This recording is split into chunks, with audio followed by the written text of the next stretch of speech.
Welcome back to another episode of the Executive Code podcast. This episode is going to be slightly different to what you're normally used to. If you're new to this podcast, what we discuss, everything on this podcast is all about personal mastery, finding your purpose and living your purpose. If you want to find out more, head over to our website, paulwilliamdavis.com, and you'll find all the details there. If you're used to this podcast and you're a regular listener, you'll know that I'm normally the one that gets asked all the questions. But for the very first time since this podcast has been going, I have a really, really special guest on the podcast where I'm actually turning the tables and I'm asking this person the questions. Now, I've never done podcast interviews before, so this is going to be the very first one. And I've no idea how it's going to go, but I'm hoping, and I reckon it's going to be a really, really cracker one. So you're going to get a lot from this podcast episode. I'm going to share his official bio. That's one thing, but then I'm going to get into really find out, okay, the person behind the name, let's put it that way. So the person I want to introduce to you on this podcast episode is David Cooks. David is a T6 paraplegic, a speaker, a podcast host, a certified business coach, and an award-winning author of the book, Getting Undressed, From Paralysis to Purpose. In his book, David encourages the reader to keep moving forward regardless of life's challenges and to put purpose into action by helping others. David suffered a spinal aneurysm at the age of 15. He earned a Bachelor of Business Administration and Finance from the University of Wisconsin-Whitewater and an MBA in Finance from Duke University. I have been so looking forward to this interview. You've no idea. We planned this interview a couple of months back. We scheduled in the diary. And I have been so looking forward to this interview. And the reason being is because David had me on his podcast. So he has his own podcast as well. And he interviewed me back in March of 2022. And we just connected on so many different levels. I would like to call David an absolute friend. I hope he does the same. But it is an absolute pleasure to have you here with us on this podcast, David. You're very welcome to the Executive Code podcast. Well, let me tell you, I am so excited to be here as well and to share with your audience. I will say this, your podcast, I believe, is airing next week, very soon. So I'll make sure that you get that and can share that with your audience. So yeah, I'm looking forward to digging into whatever we have to talk about today. And like you said, you know, we connected immediately when we had our first conversation, and it seems like we've known each other for years. And that's what makes this special and what's going to make this podcast a good one. And there is also the Irish connection. As I said in your official bio, you live in Wisconsin, but you're married to Mary Pat, which is Irish. Yes, it is. Lady. So. Yeah. So, and she's from Cork, is that right? Yes, her family's from there. Yes. Yeah. So we had that in common as well in terms of we have the Irish and the American connection as well. So David, I've given the different mothers. Exactly. I've given the official bio to people, but I would love you to tell us a little bit about your story. So, first of all, explain for our listeners what a T6 paraplegic means. Yeah. So, if I can take them back just briefly to October 19th of 1979, when I was 15 years old. Because it's important to understand I was 15, it was a Friday morning, it's just a normal day for me.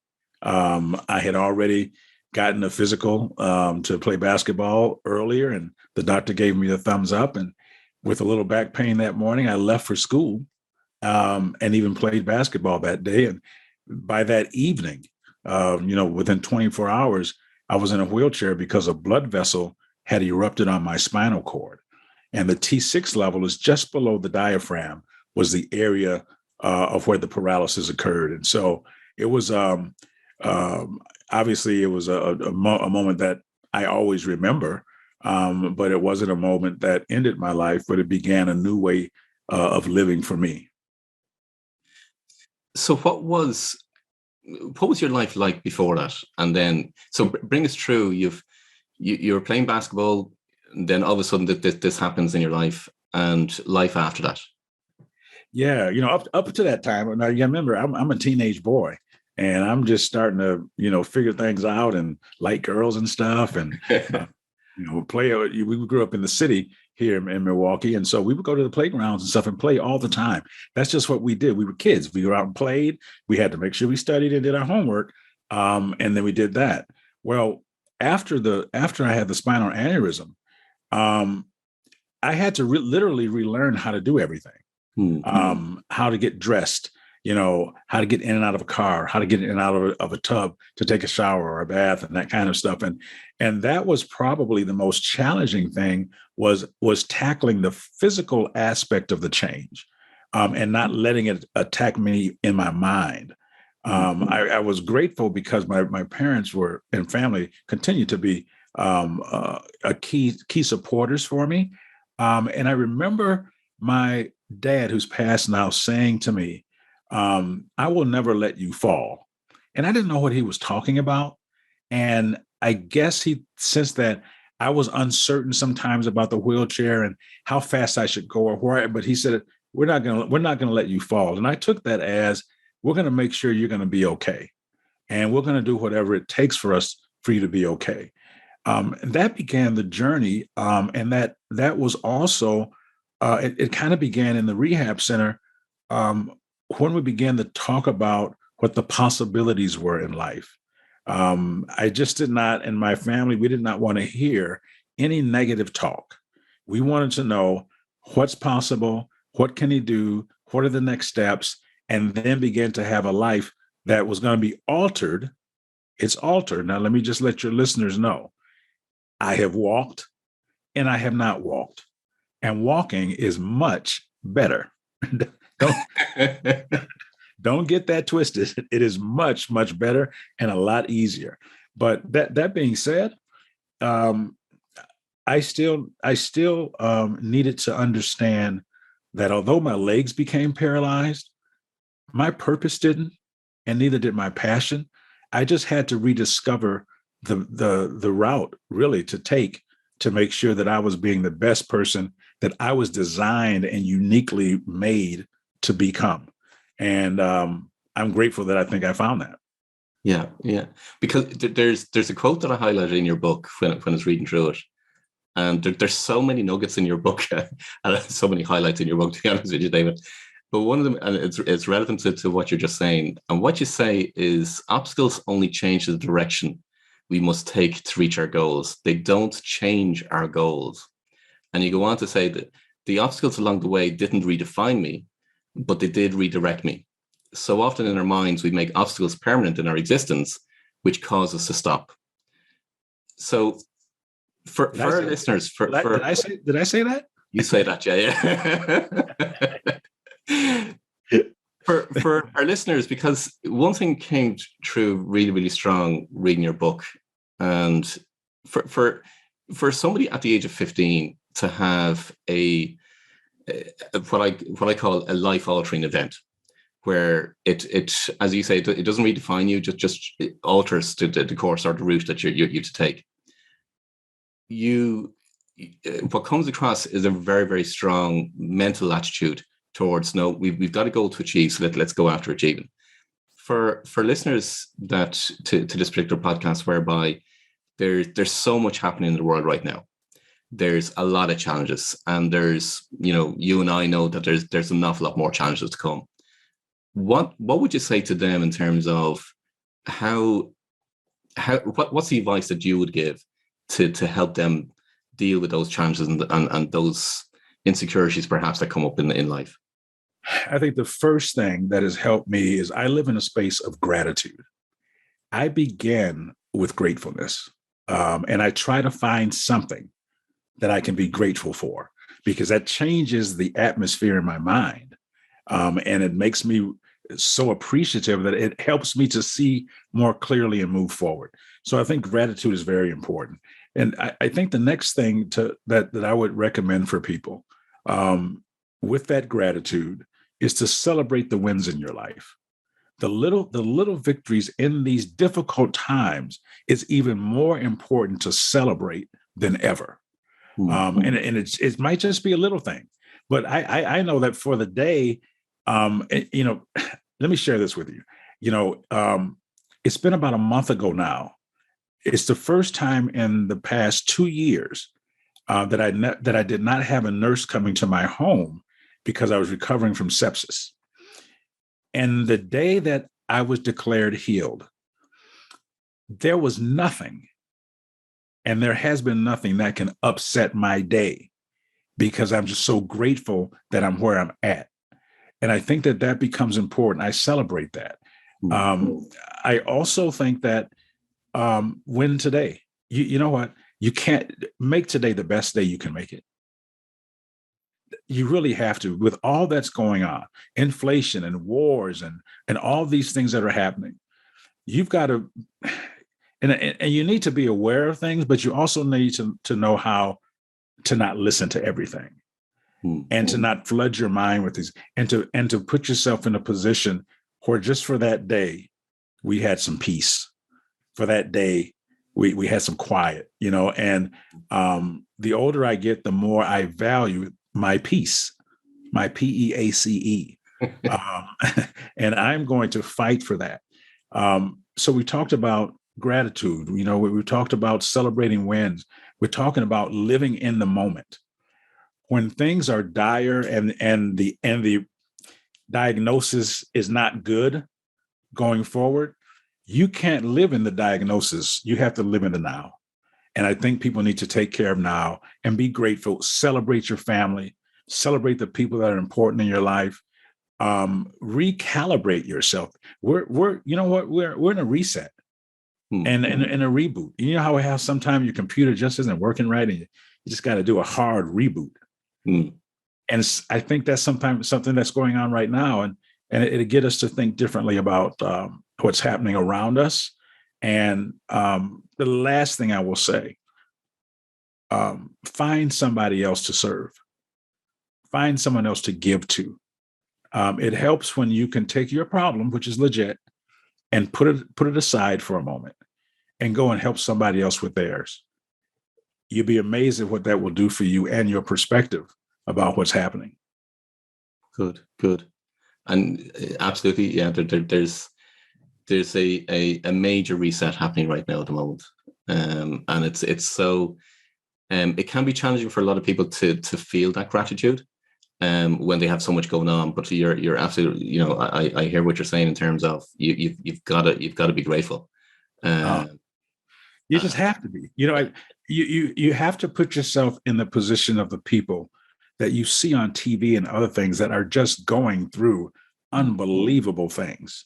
The war in Ukraine is just, every time my prayers and support and everything go for those people, but then I tell God, I just want to thank you that I don't have bombs going off in my neighborhood. Yeah, the gas is $7 a gallon and all of that. But you know what? That's nothing compared to some of the things, some of the starvation in Africa and other places in the world. Come on now. We just need to know that. Yeah, because one thing that came across very strong, and from our conversations as well, is you never complained. So you're hit by this at the age of 15. You're expecting, in a teenager, you're expecting to go out and party and do all the things that teenagers do.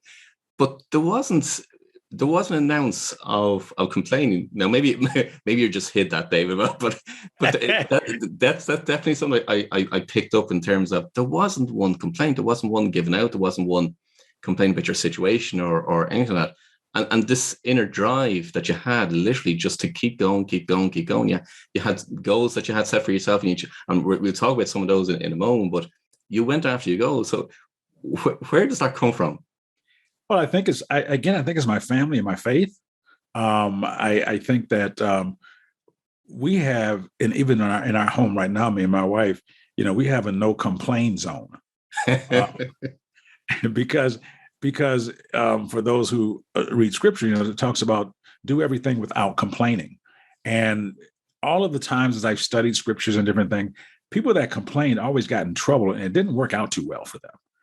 And as a result, my family was like, well, you can complain if you want to. First of all, who's listening, and what does it solve? And that's what we grew up with. And so that complaining was not part of our DNA.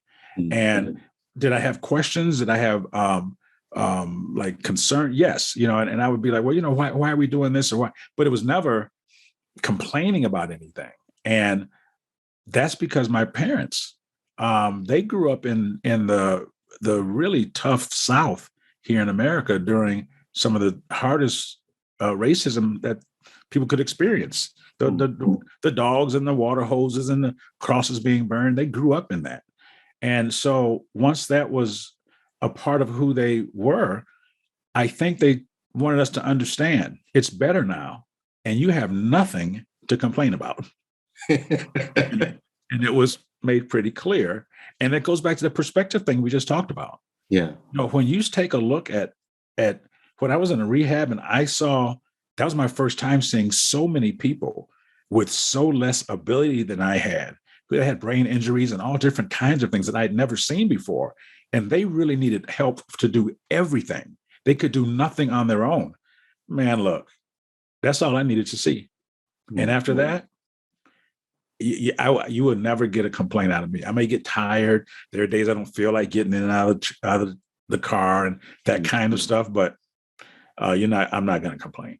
Yeah. Yeah. Excellent. Bring us from, so you had that moment in your life, and it wasn't the only one. So, but you had that moment in life, and as we said, it was life altering. But for our listeners, bring us through your path in terms of, you've had a varied career. So you've been, you were a DJ, you're a basketball coach. So tell us a little bit, for our listeners, tell us a little bit more about you and what you've been going through. Yeah. So shortly after becoming paralyzed, I always wanted to be a businessman. And back then, businessmen wore nice suits and everything. And I loved that as an idea. In the community I grew up in, it was either a funeral or a wedding when you saw somebody dressed up. So once I got a hold of this whole business sense and this banking, I wanted to do that. And I was fortunate enough when I was 17 years old, just a little over a year and a half or so after being in a chair, that I was offered a job at a bank filing checks. Checks, for our listeners, checks used to exist. And that's what you would use those to pay bills and stuff. But my job was to file those checks alphabetically in batches. And that was the beginning of my entree, I guess, into the commercial banking world. I tell you that story because I didn't see it as a mundane event. I saw it as my foot in the door and wanted to leverage that opportunity. And I eventually did once I graduated from college and did an internship and all that while in college to get to my place that I wanted to get to, and that was commercial lending floor. And so that was the first time that someone instilled the confidence in me, and I needed them to do that when they gave me that job. Because when I did that job, even though it was filing checks, it was something I could do and I did it well. That helped me hear again. That helped me in my mind. That was a mental play for me that gave me self-esteem and confidence. And I'm like, you know what? There are people out here who want to help me be successful. And that really was encouraging for me at a young age. Like, people are going to actually help me do this. And so from there, the journey began. And I did some banking, and I always had a love for basketball too. And I never lost that. I just didn't know what to do with it. At that time, I didn't know much about wheelchair basketball and that kind of stuff. It wasn't advanced then as it is now. Now, I mean, it's really fantastic. But I learned more about that and got involved. And eventually I started coaching, and at one of the recommendations of my mentors at the bank. And when I started coaching, I was like, man, I really like this. I like interacting with the players, and there seems to be a connection here. And I think I'm a good communicator. And I really fell in love with that as something that I had almost been willing to give up because of the paralysis. And thankfully, that mentor saw that in me before I did that, because that basketball thing led me on to coach at Duke University when I got my MBA, to being a head coach on the East Coast and back here in Wisconsin, and representing the United States over in Estonia and Finland. And so just that little beginning of filing checks led to all of those things. But if I didn't take care of those checks right, I don't know if I'd be talking to you today. And so that journey has been, I've taught it. I left the corporate world years ago because I found myself, instead of doing the work of the company, I was drawing basketball plays, quite honestly, at my desk. And I'm like, you know what? That's not fair to them. It's not fair to me. Let me just follow this passion, follow this burning that I have. And I did that. I mean, I tell people it was a big sacrifice, but whatever, it wasn't that big a sacrifice because it's something I wanted to do. 70% of your salary is now gone. That's a big number. But boy, I was getting ready to do the things that I thought I was supposed to do because I always felt and still believe that the money will take care of itself. I'll need to go get it, but it'll take care of itself. And so that kind of led me to where I am today. I mean, I went to my alma mater and I taught economics for 17 years. So I was able to use my MBA. All of these things that I had gathered along the way were part of my toolkit now. And I was getting to use them all to become the best version of myself, not knowing at age 15 that was going to be my journey. If you had told me at 15 years old that I'd be an author, a podcast host, a speaker, haven't been a coach, haven't been around the world, I would not have believed you, to be honest with you. But the point of it all is that you don't know what the future holds, but it's got good things for you if you look at it that way and try to find them. So it's an expectation of those good things happening. Yes. Oh, yeah. Yeah. I believe that there are good things going to happen to me every day. I really believe that. And I've had enough difficulty in life to know that that's going to be a part of life. I don't have to look for challenges. I don't have to look for sickness. I mean, that's there. All right. It takes a lot more faith and a lot more mental strength to believe in the good and for the good and work to that than it does to succumb to that other stuff. And I don't mind working for that. Yeah. I think it's worth working for. Yeah. Yeah. That's really, really important. I actually just want you to reemphasize that in terms of expecting and looking for the good, and knowing it's just going to happen. Yeah. I mean, the universe is interesting. Tell me. Yeah. And you know that. And what you put out there, it gives back to you. It really does. And, spiritual people call it reaping and sowing, all of that, it comes back. What goes around comes around. The energy and that which you release, the law of attraction says you will attract that which is just like you. Mm-hmm. And so if you are releasing good and positivity, that's what will be attracted to you because that's who you are. And one of the challenges is if that's not who you are, then you'll have to work on changing that to become the person you're supposed to be. Because when I am that, then it begins to manifest in your life. Spot on. So true. If anybody's listening to this, what I'm going to encourage you to do is just rewind literally what David has just said, because there are so many golden nuggets in just the last 10 minutes of what David has shared. I'm going to bring you back to one thing, because actually one of the other quotes that I highlighted in your book, and you refer to it, and again, listeners, we didn't do any preparation for this interview whatsoever. We're literally just having a conversation. But one of the things which struck me as really, really important for listeners is that you said, you 70% of your income was as such taken away in pursuit of what you wanted to go after. And in reference to that, you have a quote in your book, it's such a quote. I've taken it as a quote, which is, money mattered, but not at the expense of fulfilling what I considered my life's purpose. Inspiring others to do things they dreamed possible. I was so hungry to follow my dreams that I was willing to make that choice. That is so relevant for a lot of people right now at the moment, where they're either in a career or in a business, not pursuing what their purpose is. Talk to us a little bit about that decision-making process at that time, David. Yeah, and that is a great statement, that, and because money does matter. Okay, let's not at This is important discussion. if you're listening and you don't like money, I'll give you my address. You can send it to me. But money matters, but not at the expense of your purpose. There is nothing greater in your life that will give you the most sense of fulfillment than fulfilling your purpose. You see, money is the lowest level of prosperity.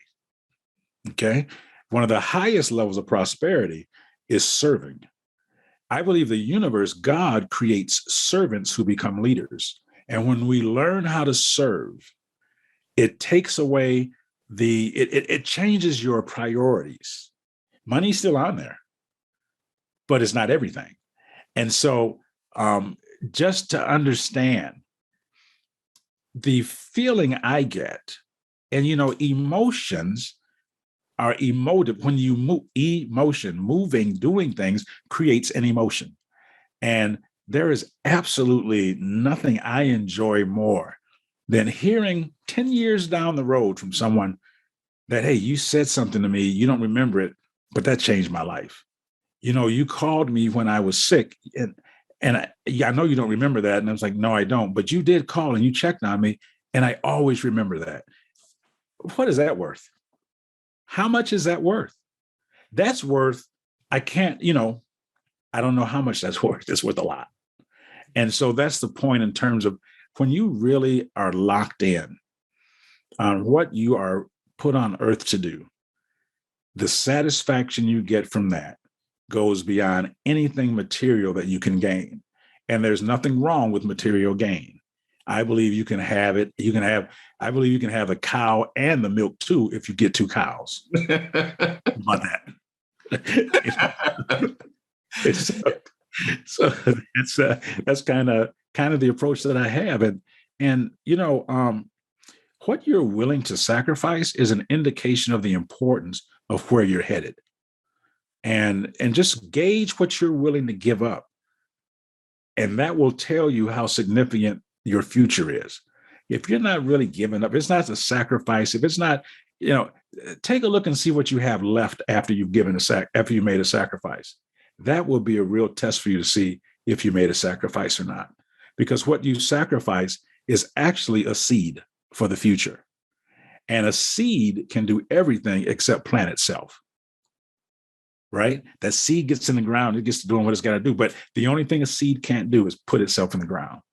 And that's what sacrifice does. And that's when I say money is important, but not at the risk of purpose, because purpose overrides everything and then brings everything back to you. What you sow is what you reap. Yes. And absolutely. It's the difference between it's not being a servant, it's being a of service.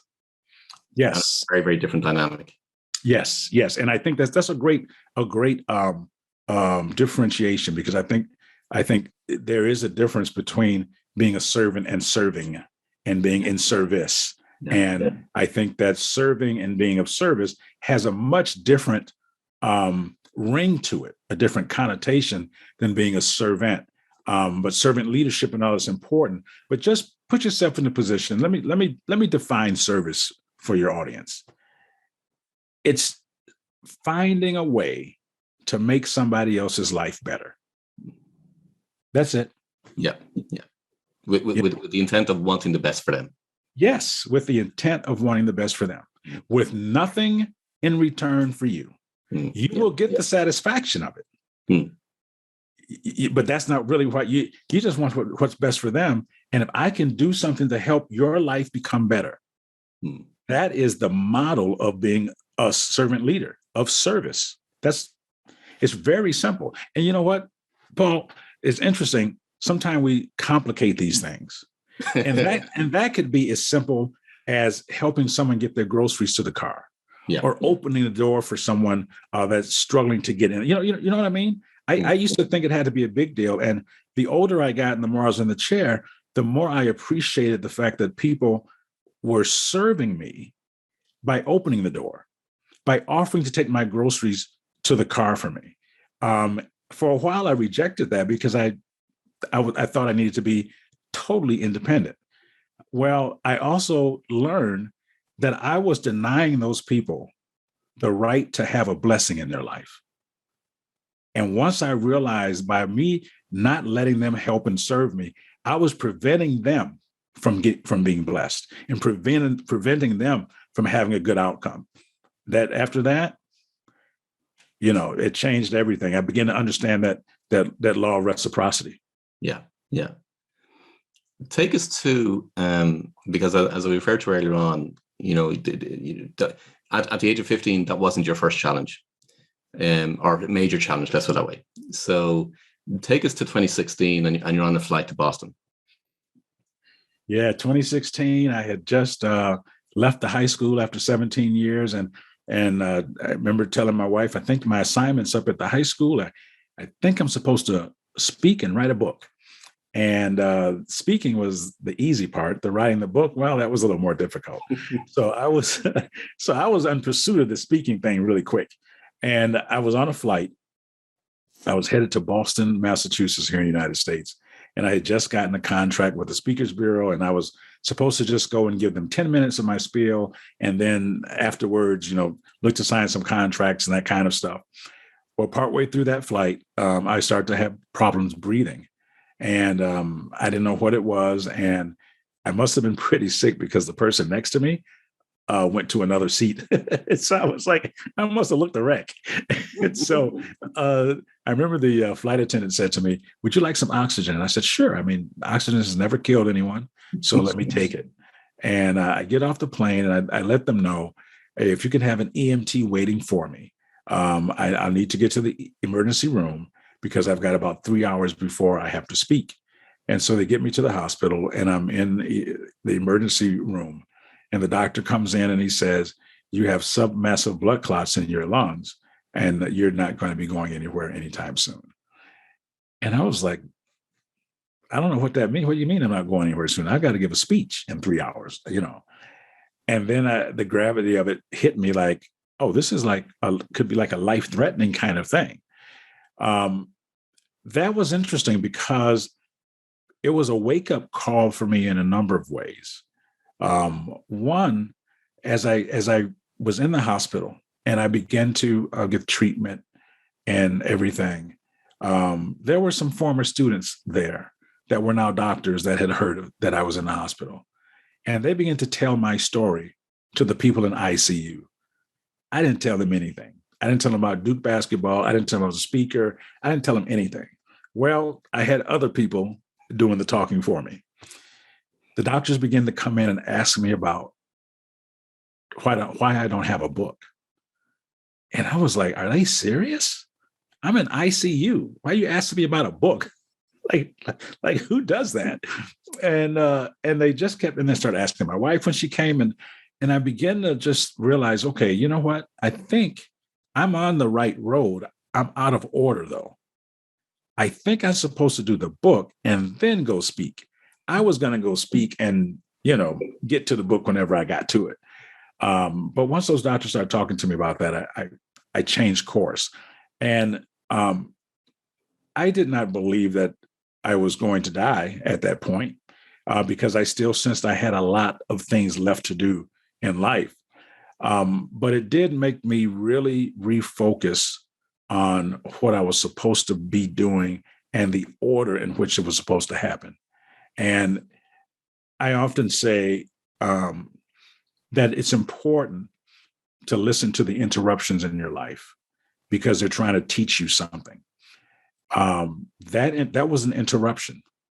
And it was teaching me that I needed to go and do the hard thing first and then come back to the easy thing. See, because before I wrote this book, I still don't like to necessarily write or read. Thank God for audiobooks.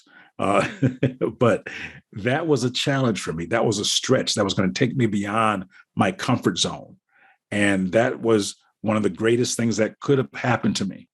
Because if I had gone down that path, I don't know if I would have ever written this book and had the impact on people's lives that I was supposed to have with my story.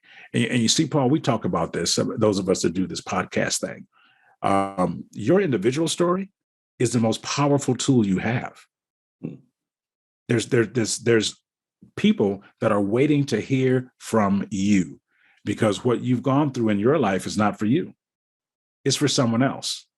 And as soon as I got that, man, then that clarity of purpose and how to get it done has never been more clear than it is now.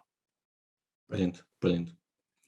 What would you say, David, to people that, and you know, I come across this quite a lot, obviously in the work that I do with clients, but just for them to hear a different perspective from you in terms of, once people know what their purpose is, what shows up is, who am I to do that?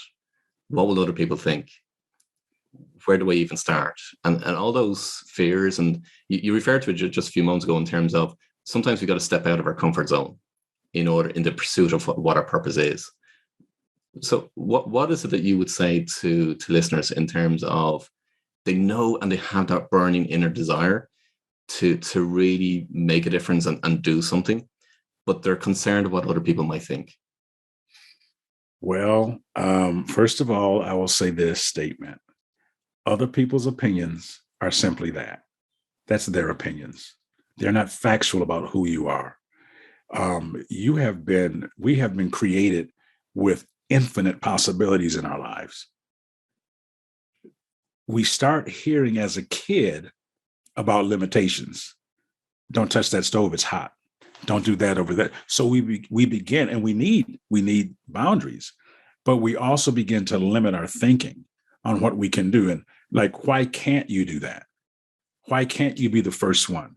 If that's what you're driven to do, then it may be impossible for other people because it's not their purpose. What other people can't see in you is because it's not theirs. They won't understand it because it's not theirs. That's not their purpose. And so you have to understand, this is yours. This is something that came from within you. You didn't, just sit around and come up with this. You try to come up with this. It was downloaded to you specifically for you because you have the capacity to fulfill it. Once you understand that, the limit is off. Why do I tell myself that I'm the greatest speaker in the world? Because that's what I believe I am. And it will manifest. That's just a simple example. And those are things that you need to repeat. Why not you? Why can't you be great? Why can't you be great? I just don't understand why you can't be great. Is there a rule that says you have to be mediocre and you just have to be blah, blah, blah, blah? Are you happy being that way? It sounds like you're conflicted to me, right? It's like you've got this dream and this goal, but then you suppress it. But then you want to have it out. And then and what a difficult way to live, right? So that's my message to people, is that everything was impossible until it was done. I want you to think about what I just said. It was impossible to fly until people started flying. It was impossible to have an electric car. Just think about this. 25 years ago, an electric car, that's not possible. How are you going to have an electric car? That was an impossibility at one point. But someone stepped out on what they saw, and their vision was not everybody else's, and they just kept at it. And you know what we got now? A bunch of EVs all over the world. That's how that works. The universe and God will support you, because creativity is built in every human being. And undirected and creativity that is not unleashed leads to chaos, because you've got to release it somewhere and you're bound and you can't get rid of that thing. You need to release that creative energy in you, because we all have it. In spite of what people say about our personalities and our strengths and our weaknesses, there is creative genius in every listener that's listening to us today. And you set the ceiling. Now, if you want to limit yourself, I got no problem with that. But I'm just telling you, take the limits off and go for it. And you will be surprised at what you accomplish. I mean, you'll really be surprised. Brilliant, brilliant. Bring us up to speed now in terms of what's the work that you're doing now. Well, in addition to the podcasting and all that, and working on some books, I am the CEO and the president and CEO of an organization called the Opportunity Center here in Milwaukee, Wisconsin. And it's a $100 million undertaking. And we're looking to build a state-of-the-art facility in the heart of the inner city where I grew up. There hasn't been an investment like this in that area for years and years and years and years. But it's going to be a facility that will be first-class wellness, athletic, mental health, financial literacy, mentoring, all of those things. And it will also be universally designed so people with physical challenges and their families can come and play together. So people who have children in wheelchairs and the like, stuff that I didn't get to do growing up because it wasn't available. And so I'm really excited about that new venture in my life, and helping to get us to the finish line, because that's going to change lives for generations to come. It's a ton of work. It's a great vision. It's really big, but big doesn't scare me because I know that there's enough out there in the universe and space and time that God has set aside, I believe, for this project. And so I'm excited about the Opportunity Center and what that's going to do for generations of people who have been underserved, who've had to always go somewhere else to try to get the help they need. We want to bring the help to them and maybe change their mindset, maybe help them understand how to shrink the wealth gap, how to shrink the achievement gap. Some of these things that have been going on for a long time, I think that we have an idea that I think can change that. So that's what's exciting. The new part of my life. I still continue to speak and, like I said, and do the podcast and try to do some coaching to executives here and there. So that's what I do right now, and I'm excited. I'm excited. The last time we talked, I didn't know I'd be doing this 5 months ago, and this to me is the joy of being open on your journey. And just being open on your journey to things that align with your purpose. That's one of the things Paul is great with and challenged me on some things, but make sure it aligns with your purpose. If it does not, do not be a part of it. It's going to drain you.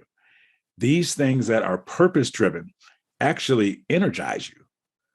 You may have some physical fatigue just from the work itself, but they have a way of energizing you and keeping you going. And so thank you, Paul, for saying to me, hey, you got a lot of gifts and talents. Just make sure they're all being used for your purpose.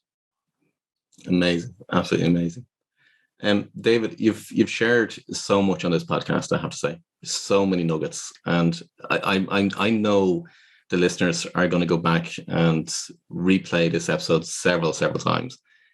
If there was one thing that you could share with our listeners in terms of helping them live their life in the pursuit of fulfilling their purpose, what would that be? Well, I think that I'm going to give you one of my taglines that I think applies to a lot. And that is that your ability to endure is always greater than your willingness to endure. And what do I mean by that? That means within you is built something that says don't quit, that says you can get through this and you can persevere. If you knew everything in advance, you probably would say, well, I don't think I can do that. But as you keep going and you keep going, you will find that the obstacles and the difficulties, you're able to get through that to get to your purpose, because there is a certain amount of endurance that it takes to get to what you're supposed to get to. Because I think that life challenges us to prepare us for purpose. I'll say that again. Life challenges us. The challenges of life are there to prepare us for our purpose, because you want to be as complete and as whole as you can when you get to your purpose. And you know what that takes? takes some perseverance, it takes some struggle, and it takes some enduring. But remember, if you don't remember anything else I said, your ability to endure is always greater than your willingness to endure. You can make it, and you can be really successful. That's a really great message to finish off with. Listeners, David's book is Getting Undressed, From Paralysis to Purpose. I'm going to share the links within the show notes. What's the best way, if listeners want to get in touch with you, David, and find out more about you and reach out to you even, what's the best way they can get in touch with you? Well, I think my website is probably the easiest way. It's www.davidcooksspeaks.com. And you can always send me an email that way. We have the Paralysis, the number 2, purpose.com, which is the podcast website as well. If you do that, that's probably the easiest way. And you can follow me at DCE Speaks on Instagram, Twitter, Facebook, TikTok. I'm trying to think what else there is. And so that's really the best way. But just go to my website and Google me. Go to LinkedIn. Also is an option for your listeners. They can always find me on LinkedIn as well. Yeah, and you know what? It's as a sign of gratitude from our listeners to our guest here today, David. Why not go to his LinkedIn profile and leave a recommendation? Leave something that, what has David inspired with you from listening to this particular podcast. I'm going to put all the links in our show notes. David has shared so many nuggets today. I hope you enjoyed it as much as I have. I could speak to David for hours and hours and hours. Maybe perhaps I might have David on again as a guest in a future podcast. Listen, if you want to find out and discover what your life purpose is, by all means, go to our website, paulwilliamdavis.com. We're there to support you on your journey in the pursuit of your purpose. All the details are on the show notes. And also, if you want to watch this episode, let alone listen to it on your favorite podcast channel, you can go to our YouTube channel and you'll be able to see us live on that recording, in terms of seeing us have our little interview here, which you'll get a lot more from actually watching us on our YouTube channel rather than just listening to us on a podcast. There's so much more that you're actually going to get. Well, this is two of the best looking guys in the world around here. Absolutely. But you were. I'm not going to say that for myself. Listen, I'm going to put all the links in the show notes. But until next time, I wish you every success.